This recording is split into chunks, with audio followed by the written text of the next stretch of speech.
విద్యా కమిషన్ అన్ని పాఠశాలల్లో కూడా విద్యా సంస్థల్లో కూడా పర్యటించడం జరిగింది. గవర్నమెంట్ స్కూల్లో ఎటువంటి సౌకర్యాలు ఉన్నాయి, ఇంకా సౌకర్యాలు కల్పించాల్సిన అవసరం ఉందనే అంశాలను తెలుసుకునేందుకు విద్యా కమిషన్ వివిధ జిల్లాలు కాన్సెప్ట్ బాగానే ఉంటుంది అనేది ఒకరు చేయగలరు, ఇంకొకరేమో ఈ బిగ్ స్కూల్స్ కరెక్ట్ కాదు, ఇప్పుడున్నట్టే ఉండాలని ఇంకొక ఆర్గ్యుమెంట్.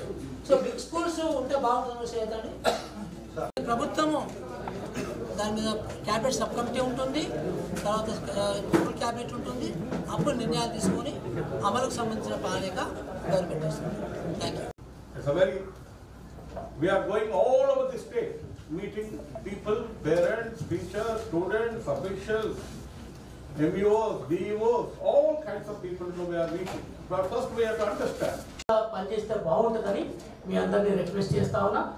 ఎస్పెషల్గా ఈ నల్గొండ డిస్టిక్లో బాగా చైతన్యవంతమైనటువంటి ప్రాంతం ఇది. పెద్ద పోరాటాలు చేశారు, మీరు అందరూ తెలిసి ఇప్పుడు ఇంతకుముందు మీరు మాట్లాడుతుంటేనే అర్థమవుతుంది. మెంబర్స్ మీ ఒపీనియన్స్, మీ ఎక్స్పీరియన్సెస్ నుంచి వచ్చిన మీ బాధని స్కూల్స్లో కాలేజెస్లో ప్రతి ఒక్క విషయం డిస్కషన్ చూపిస్తుంటే కదా పిల్లలకు తెలిసేది. అందుకనే ఓన్లీ సబ్జెక్ట్ పరంగా బుక్లో ఉన్నది కాకుండా చూపించేటట్టు సైన్స్ కావాలనుకుంటున్నాను. ఒకటైనా ఉండవు సార్.